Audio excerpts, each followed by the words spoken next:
In this video, we'll walk you through the process of filling out the budget section of Venture Portland's grant application. By this point in the grant application, you should have a well-defined project and a good sense of what it will cost. The budget has 3 columns. The Venture Portland grant column is how much you're requesting from Venture Portland. The Business District Match in Kind column is the value of any free or discounted space, materials, and professional services donated for the project. Volunteer hours cannot be counted as in kind. The third column is cash.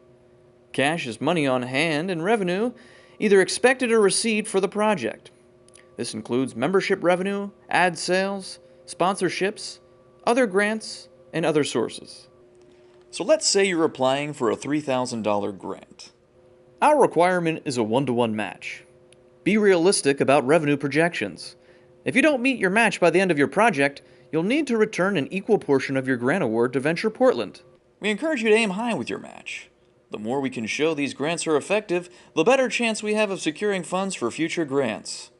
So for this example, at the very minimum, your in-kind and cash columns need to total $3,000. But you're planning on getting lots of new members, so your project revenue, combined with the cash from your district and your in-kind contributions, adds up to $6,500. Sweet. Remember, count any revenue the project may generate. This includes new membership, sponsorship, vendor fees, and ad sales. Let's take a look at the expense side of the budget. First, make sure to spend all of your grant funds. That means the first column must total exactly $3,000. The next column is in-kind expense. Because in-kind isn't cash, instead goods and services, the in-kind expenses need to be the same as the in-kind income. Finally, we have the expense cash column. We need to make sure we don't spend more money than we have, but we still need to spend enough to meet the match requirement. You can see here at the bottom that our total expense is $3,500 less than our total revenue.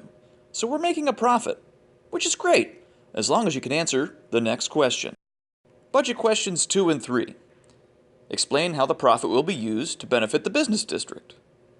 For instance, you might use the profit to seed the second year of this project or launch a new holiday promotion. In question 3, make sure to provide a narrative to explain how funds will be spent. This helps clarify your budget for readers who may not be as fluent with numbers. Top 5 takeaways.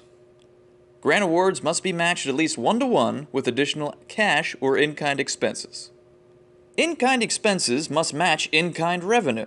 You'll need to collect receipts and invoices for all cash and in-kind revenues and expenses for your entire project. Make sure you have enough revenue to cover the costs not funded by Venture Portland. Make sure your math adds up. And that's how you fill out a grant budget.